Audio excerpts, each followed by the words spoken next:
Marcus Vega's heartbeat thundered in his ears as he pressed his back against the gnarled trunk of an ancient tree. The purple mists of Nexus 7's jungle swirled around him, providing minimal cover from the predator he knew was stalking him. 6 hours of cat and mouse had led to this moment. His ammunition was spent, his emergency beacon damaged, and his options dwindling by the second. He was the last surviving member of the Terran Scout Division's 12th Battalion, highly trained, decorated, and now hunted. The snap of a branch to his left made him freeze, too close. The Valkyrie Huntress had finally cornered him. She emerged from the mist like a nightmare made flesh, 7 feet tall, her muscular frame covered in iridescent scales that shimmered between deep violet and midnight blue. The bony crest rising from her skull was adorned with elaborate metal ornaments signifying her rank. Her amber eyes, with vertical pupils like a cat's, fixed on him with predatory intensity. "Human," she hissed, the translator embedded in her armor converting her native clicks and growls. "Your kind runs well, but the chase always ends." Marcus straightened, refusing to die cowering. "If you're going to kill me, at least tell me your name. I'd like to know who finally caught the infamous ghost of Sector 19.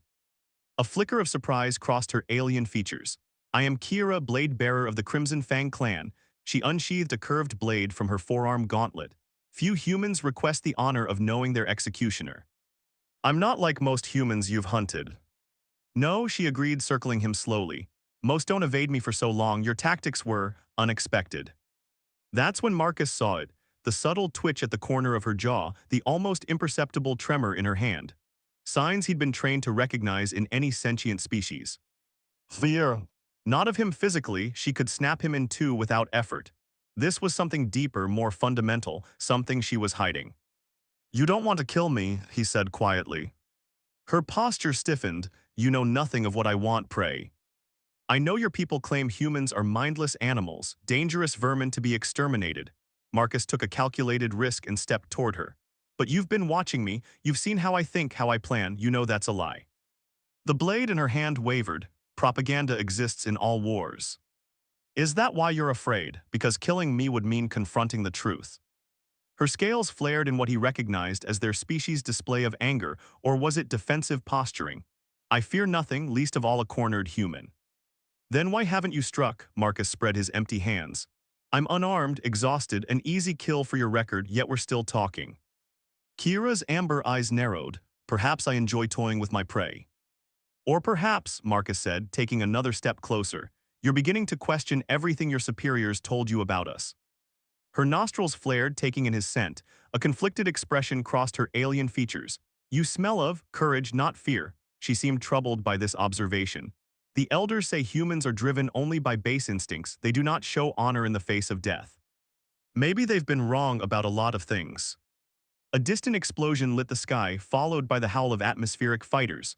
The conflict was moving closer. Kira's head snapped toward the sound, then back to Marcus. In that instant, he saw calculation replace confusion in her eyes. "My hunting party approaches," she said. "They will kill you on sight." Marcus tensed, prepared for her strike. Instead, she sheathed her blade. "There is a cave system 2 kilometers west," she said, her voice low and urgent. "It masks biosignatures from our scanners. Go there, now." "Why would you?"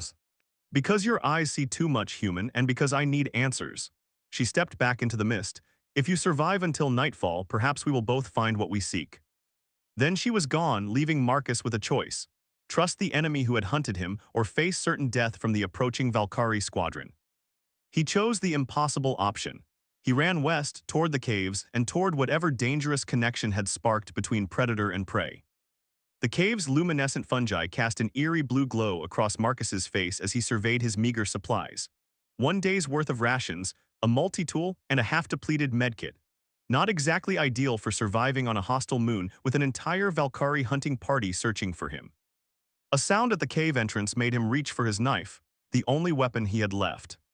"Your defensive instincts are impressive," Kira said, ducking to enter the low cavern. "Most prey would be sleeping, vulnerable." "I haven't survived this long by making things easy for predators." Marcus didn't lower his knife. "Why are you here? Changed your mind about killing me?" She dropped a bundle at his feet. Inside were protein packs, water purifiers, and a handheld scanner. "My hunting party believes you fled north. We have 3 cycles before they realize my tracking data was falsified." "You're helping me, why?" Kira's scales shifted color slightly, displaying discomfort. I told them I would pursue you alone. It is my right as clan champion. She paced the cave, her powerful frame making the space seem smaller. But the truth is, I need to understand. Understand what? Why I hesitated, her amber eyes fixed on him. In 15 stellar cycles, I have hunted 137 humans. I have never questioned my purpose before. Marcus slowly sheathed his knife. Maybe you're finally seeing us as people rather than targets. Perhaps she studied him with unnerving intensity, or perhaps you are uniquely different. A distant rumble shook dust from the cave's ceiling, both of them tensed. Orbital bombardment, Kira said grimly. Your forces are attempting to retake the southern hemisphere. Which means this area will soon be crawling with both sides looking to secure strategic positions. Marcus gathered the supplies. We can't stay here. There is an abandoned research outpost in the Crimson Peaks, Kira offered after a moment's hesitation. It was overrun early in the war. No one goes there now. The mountains interfere with communication signals. Marcus raised an eyebrow, and I should trust you because... Because I am now a traitor to my people for letting you live, her voice hardened. My options are as limited as yours. They set out at dusk, navigating the treacherous jungle in silence. The twin moons of Nexus 7 bathed the landscape in contrasting silver and amber light, creating disorienting shadows that shifted with each breeze. Kira moved with lethal grace, her body designed for this environment. Marcus found himself studying her, the powerful muscles beneath her scales, the elegant efficiency of her movements. Objectively appreciating a predator's capabilities, he told himself. You move differently than other humans I've hunted, she noted, helping him across a ravine with disturbing ease. Her scaled hand was warm around his wrist, her strength controlled as she lifted him over the gap. More deliberate, aware. Special Forces training, he replied, trying to ignore how her touch lingered on his skin. We study predator psychology, including Valkyrie hunting patterns. Her head tilted, yet your kind remains easy prey. We adapt, Marcus countered. Your success rate against human targets has dropped 20% in the last 2 years. She hissed softly, how would you know this? Because I designed the counter-tactics. He allowed himself a small smile at her surprise. They made camp in the shadow of a massive fallen tree. Marcus felt Kira watching as he expertly set up perimeter alerts using components from the scanner she'd provided. The elders teach that humans are technically skilled but lack spiritual depth, she said suddenly. That you build impressive weapons but cannot understand the honor of the hunt. Marcus snorted. Your elders have a convenient philosophy that justifies genocide. Instead of anger, his words produced a thoughtful silence. Finally, she asked, what do your people teach about us? That you're merciless killers who view us as sport animals. He met her gaze directly. Are they wrong? Kira looked away first. Not entirely. After a pause, she added, but neither are they entirely right. As night deepened, they sat closer than necessary, the jungle's chill providing an excuse for proximity. Marcus became acutely aware of her scent, something like cedar and exotic spice. He wondered if her people's heightened senses could detect his involuntary reactions to her presence. We should rest, she said, but made no move to create distance between them. The mountains are treacherous by day, deadly by night. You first, Marcus offered, I'll take watch. Her lips curved in what might have been amusement. You would trust a predator to sleep beside you, but not to watch over you, curious priorities, human. Marcus, he corrected, and it's not about trust, it's about survival instinct. Marcus, she repeated, his name transformed by her accent into something almost musical. Rest. My species requires less sleep than yours. It would be inefficient for you to take first watch. Logic won over instinct. He settled beside her, back against the fallen tree, close enough to feel the heat radiating from her body. Just before sleep claimed him, he felt something unexpected. Scaled fingers lightly brushing against his arm, a touch so gentle it seemed impossible from a creature built for killing. Your fear smells different now, Kira whispered, thinking him already asleep, but so does mine. The research outpost was a skeleton of its former self, half buried in the red soil of the Crimson Peaks. Solar panels, cracked but still functional, provided intermittent power to the main structure. Marcus bypassed the security protocols with surprising ease, earning an appreciative glance from Kira. Your technical skills are impressive, she admitted as the airlock hissed open. Don't sound so surprised. Marcus stepped inside, scanning for threats. Some of us are more than just prey. The interior was a time capsule of the war's early days. Equipment remained where it had been abandoned, datapads still open on workstations. A thin layer of crimson dust covered everything. What happened here? Marcus asked, examining a laboratory filled with biological samples. Kira's scales darkened in what he'd learned was discomfort. A purge. When the hostilities began, any facility with mixed personnel was considered compromised. Mixed personnel? Marcus activated a terminal, scrolling through fragmented data. You mean humans and Valkyrie working together? She nodded stiffly. Before the war there were collaborations. Marcus's fingers paused over the keyboard. They don't teach that in Earth history. Nor in ours. She moved closer, her heat signature registering on his skin like a physical touch. Some truths are inconvenient for those who profit from conflict. The terminal flickered to life, displaying research logs dated just before the war began. Marcus's eyes widened as he scanned the information. This was a joint xenobiological project, he breathed, studying compatibility between human and Valkyrie physiology for long-term space colonization. Kira leaned over his shoulder, her breath warm against his neck. The Supreme Synod declared such research heretical. They claimed it would dilute our genetic purity. Political propaganda to fuel a war, Marcus muttered. But why? What triggered the actual conflict? Thunder crashed outside as a storm rolled in from the mountains. The lights flickered, then stabilized.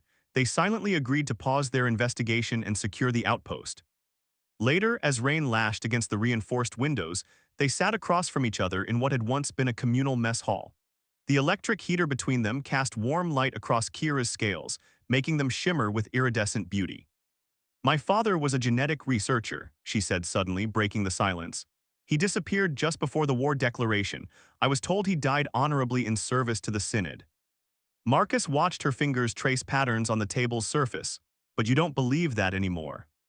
I found his name in the outpost records. Her voice was tight with controlled emotion. He was stationed here, working with humans. I'm sorry, Marcus said softly. It is not your apology I seek. Her amber eyes lifted to his. It is truth. My entire life has been built on lies, Marcus. My purpose as a huntress, all of it structured around a narrative I no longer trust.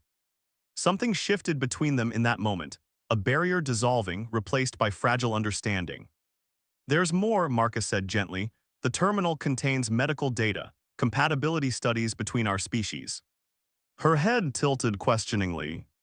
Kira, according to these records, humans and Valkyrie aren't just compatible, we're complementary. Your species has regenerative abilities that activate human cellular repair. Our immune systems strengthen yours against specific pathogens. Biological symbiosis, she whispered, the foundation for alliance, not war. Someone wanted this information buried, Marcus continued. Wanted our species fighting instead of cooperating. The revelation hung in the air between them, charged with implications neither was ready to fully process. A malfunction in the environmental system sent the temperature plummeting. Without discussion, they moved their sleeping pallets to the same room, conserving the limited power for essential systems. In near darkness, with only emergency lights casting blue shadows, Marcus found himself studying Kira's profile as she stared at the ceiling. The fierce Huntress seemed suddenly vulnerable, her worldview crumbling around her. The Synod teaches that humans are spiritually empty, she said quietly, that you feel nothing beyond physical sensation and primitive emotion, yet I sense depths in you that contradict everything I've been taught. Marcus shifted closer, drawn by something beyond rational thought. Maybe that's what someone fears, not our differences, but our complementary natures. Her hand found his in the darkness, scaled fingers interlacing with human ones. The touch sent electricity through his system, biology recognizing what politics denied. In Valkyrie tradition, she whispered, true understanding comes only through connection. Mind, spirit, body all must align to see truth. Marcus's heart hammered against his ribs as she moved closer, her body radiating heat that called to something primal within him. I need to understand, Marcus, she said, her voice containing both command and question. Not as predator and prey, but as equals seeking truth. His hand rose to trace the elegant line of her crest, feeling her shiver at his touch. Is this part of your research methodology? He asked, attempting humor to mask his own vulnerability. The smile that curved her lips transformed her fierce features into something achingly beautiful. Considerate, diplomatic relations. When their lips met, the contact sparked something that transcended species. Desire and curiosity interwoven with a desperate need for connection in a universe determined to keep them apart. Her scales were smooth beneath his palms, warming at his touch. His skin prickled with goosebumps as her clawed hands explored him with impossible gentleness. "Your heart beats so quickly," she murmured against his throat. "Yours beats twice," he replied, feeling the double pulse beneath his fingertips. Two species designed to be enemies discovering they were made for something entirely different. In the abandoned outpost, surrounded by evidence of what could have been, they found something neither had been looking for, a truth more dangerous than any weapon. Connection. Dawn broke over the crimson peaks, spilling golden light through the outpost's damaged dome. Marcus woke to find Kira already alert, her posture tense as she monitored the perimeter scanners. "Three vessels approaching from the north," she said without turning. "Valkyrie Hunter-class ships." Marcus moved to her side, studying the radar. The events of the previous night hung in the air between them, intimate, transformative, and now threatened by reality's harsh intrusion. "Your hunting party?" he asked, already knowing the answer. "Led by Vexer, my clan's war master." Her scales darkened with concern. "He would not personally lead unless—" "Unless they suspect you've turned," Marcus finished. He reached for her hand, finding it unexpectedly cold. "We need to move." She didn't budge. "They have aerial scanners. The mountains offer minimal cover." Her amber eyes met his. "But there is another option." "I'm listening." "You escape, I stay." Her expression hardened with resolve. "I can claim I was conducting psychological research, learning human weaknesses through deception." Marcus shook his head. "They won't believe you." "Vexer is my bloodkin. He will grant me the benefit of doubt, at least initially." "And when he doesn't?" Her mandibles clicked in what he now recognized as grim amusement. "Then I die with honor instead of living with shame." "That's not happening." Marcus moved to gather their supplies. "We found evidence of collaboration between our species, data that could change everything. We need to get it to someone who can use it." "The data is incomplete," Kira countered. "And who would listen? Your military commanders, the Valkyrie Synod. Both sides profit from this conflict." Before Marcus could respond, the perimeter alarm shrieked. The ships had landed less than a kilometer away. "No more time," Kira hissed, grabbing his shoulders.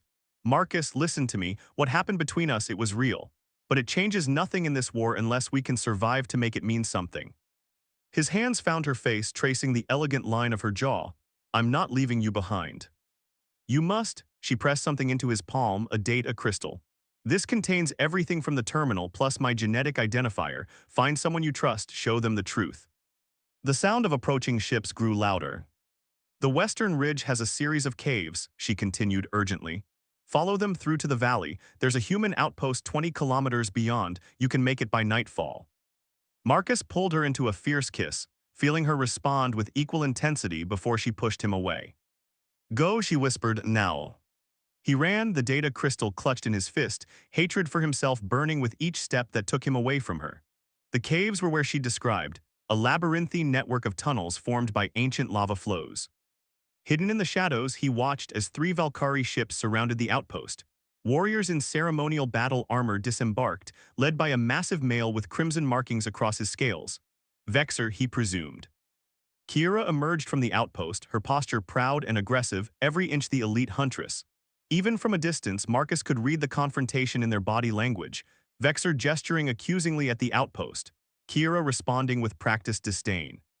For a moment, it seemed her plan might work. Then Vexer struck her a backhand that sent her sprawling. Warriors surrounded her, weapons drawn. Marcus's hand moved to his sidearm before remembering it was empty. There was nothing he could do except watch as they bound her and dragged her toward the largest ship. The last glimpse he had of her was Kira's face turning toward the western ridge, her eyes scanning the rocks as if she could see him hidden there. A message in her gaze that he felt rather than heard. "Live, remember, find the truce." Then she was gone, the ships rising into the blood-red sky of Nexus 7. Marcus moved mechanically through the cave system, grief and rage warring within him. By nightfall, he reached the human outpost, a forward reconnaissance base for the Terran coalition forces. His return from presumed death created a stir. Debriefings, medical examinations, and security protocols consumed the next 48 hours. He revealed only carefully selected truths, being separated from his unit, evading capture, finding the abandoned outpost. Nothing about Kira. On the third night, he slipped into the communications center and connected the data crystal to a secure terminal. The information unfolded before him, research logs, biological compatibility studies, and most critically, a list of officials from both sides who had conspired to bury the research and engineer the conflict. Names that included high-ranking members of Earth's military council, and among the Valkyrie, the Supreme Synod itself. Finding anything interesting, Lieutenant Vega? Marcus turned to find Commander Elias Torres watching him from the doorway, his weathered face unreadable. Sir, I can explain. Torres closed the door behind him. I knew your father's son before the war. He was part of the diplomatic corps that established first contact with the Valkyrie. Marcus stared at him, processing this unexpected connection. There are those of us, Torres continued quietly, who remember a time when our species were on the path to alliance, not annihilation. You know about the research. Torres nodded, fragments, whispers, nothing concrete until now. He gestured to the screen. Is that what I think it is? Evidence that the war was engineered, Marcus's voice hardened. And something else, sir, I need extraction resources, a small team, deniable. For what purpose, Lieutenant? Marcus met his gaze steadily. A Valkyrie warrior saved my life, protected me. She's been taken prisoner by her own people for that choice. Understanding dawned in Torres' eyes. This isn't just about the data anymore, is it? The data proves our species are compatible. Marcus's jaw tightened. She proved we're stronger together than apart.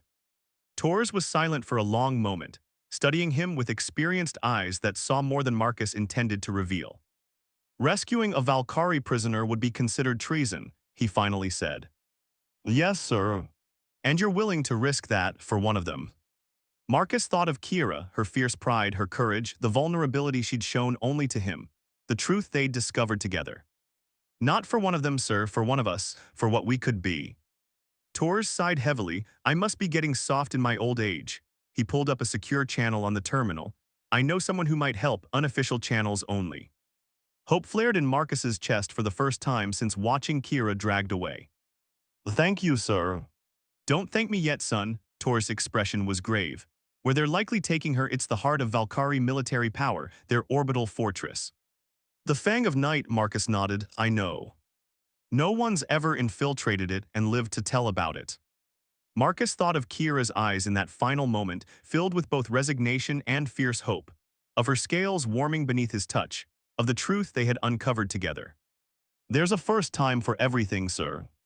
The Fang of Night lived up to its ominous name, a massive crescent-shaped battle station orbiting Nexus 7 like a predator circling wounded prey. From his position in the maintenance shuttle's cargo hold, Marcus studied the schematics one final time, memorizing the path to the detention level. Remember, Commander Torres' voice crackled through his earpiece, this is strictly unauthorized. If you're captured, Earth will disavow all knowledge of this operation. Understood, sir. The transport codes will get you through the outer security ring. After that, you're on your own. There was a pause. Good luck, son, bring your Huntress home. My Huntress. The phrase stirred something primal in Marcus's chest. 48 hours had passed since Kira's capture, 48 hours of planning, preparation, and mounting dread for what she might be enduring. The maintenance shuttle docked without incident, the forged authorization codes working as promised. Dressed in stolen service technician coveralls, Marcus moved through the lower decks with practiced confidence. Acting like you belonged was often the best camouflage. The Valkyrie warriors he passed barely glanced at him.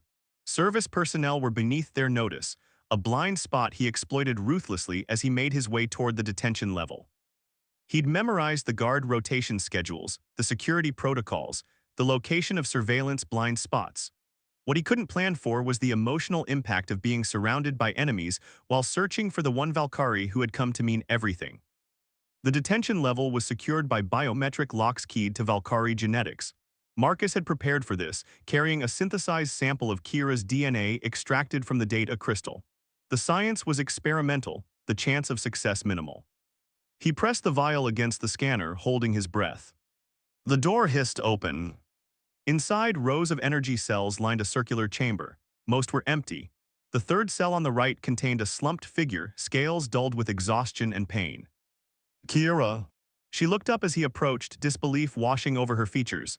Marcus, her voice was raw as if she'd been screaming. How are you? No times, he whispered, working to disable the energy field. Can you walk? Barely. They've been thorough in their questioning. The field dropped. Marcus rushed to her side, supporting her weight as she struggled to stand. You shouldn't have come, she hissed, even as her hand clutched his shoulder. This is madness. Probably, he agreed, helping her toward the exit, but leaving you wasn't an option. They had made it halfway to the maintenance bay when alarms began shrieking throughout the station. Kira stiffened. They know, she said, that's the intruder alert, we won't make it to your ship. Marcus pulled her into a service corridor, then we need a new plan. Her amber eyes studied him with wonder and exasperation. You came without an escape strategy. I had one, it's not working out. He grinned despite the danger, I'm improvising. Humans, she muttered, but there was affection beneath the exasperation. The hangars on level 3 contain scout ships, small, fast, two-person crews. Can you fly ones? Her mandibles clicked in what he now recognized as amusement. Can a predator hunt? They altered course, using maintenance shafts to avoid the security teams now flooding the main corridors. Kira's strength returned gradually, her natural regenerative abilities activating despite her injuries. The hangar was lightly guarded. Most security forces were searching the lower levels. Marcus created a distraction by overloading a power junction while Kira incapacitated the two guards with ruthless efficiency. Try not to kill them, Marcus called as they dragged the unconscious Valkyrie into a storage closet. They would not extend us the same courtesy, she pointed out, but complied nonetheless. The scout ship was sleek and predatory in design, all sharp angles and matte black surfaces. Kira's hands moved confidently over the controls, bringing systems online. They'll shoot us down the moment we launch, Marcus warned, strapping into the co-pilot's seat. Perhaps, she agreed, unless we give them reason to hesitate. Her clawed fingers activated the communication system. Attention Fang of Night Command. This is Kira, blade bearer of the Crimson Fang clan.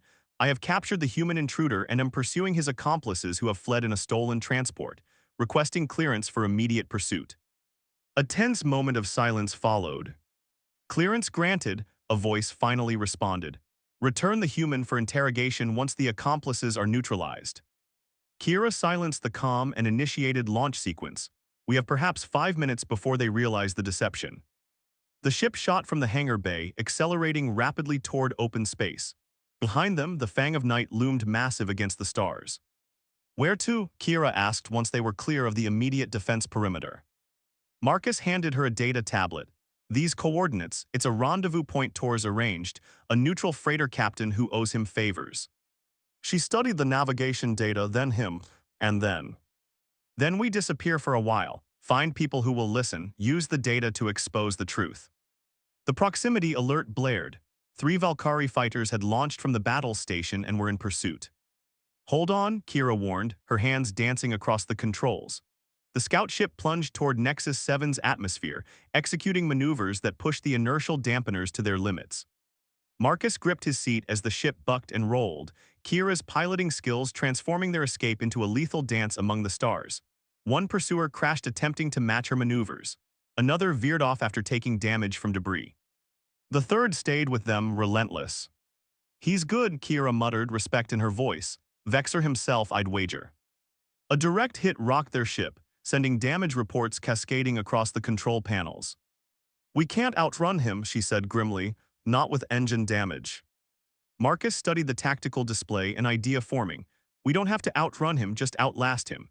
He pointed to a dense asteroid field ahead. These scout ships have better maneuverability but lower fuel reserves than the heavier fighters, right? Understanding dawned in her eyes. Yes, and Vexer always pushes his engines too hard. For the next 20 minutes, they played a deadly game of hide and seek among the asteroids. Each near miss, each daring maneuver bringing their pursuer closer to fuel exhaustion. When the fighter finally broke off, its reserves depleted, Kira allowed herself a smile of fierce triumph. You think like a Valkyrie hunter, she said approvingly. And you fly like a human daredevil, he countered, reaching for her hand across the console. We make a good team. The simple touch sparked something more intense than their earlier passion, a connection forged through danger and trust rather than just physical attraction. Once clear of the asteroid field, Kira set course for the rendezvous coordinates, engaging the autopilot. She turned to face Marcus fully, her expression solemn. What happens now between us? She asked, vulnerability in her normally confident voice. Marcus considered the question carefully. I don't know, there's no precedent for this, a human and a Valkyrie. Choosing each other over their own kinds, she finished. It will not be easy, both our species will see it as betrayal. Or as the beginning of something new. He traced the elegant line of her crest, feeling her scales warm beneath his touch. What we found in that outpost wasn't just evidence of a conspiracy, Kira. It was proof that we're stronger together than apart. Her amber eyes studied him intently. My people have a tradition. When a hunter chooses a mate, they offer a promise, not of safety or comfort, but of worthy challenges faced together. That sounds suspiciously like a proposal, Marcus said, his heart racing. Perhaps it is. Her mandibles clicked softly in amusement. Would you hunt beside me, Marcus Vega, not for prey, but for truth, for a future neither of our peoples imagined possible? He pulled her closer, human and Valkyrie silhouetted against the stars. I think we've already started that hunt.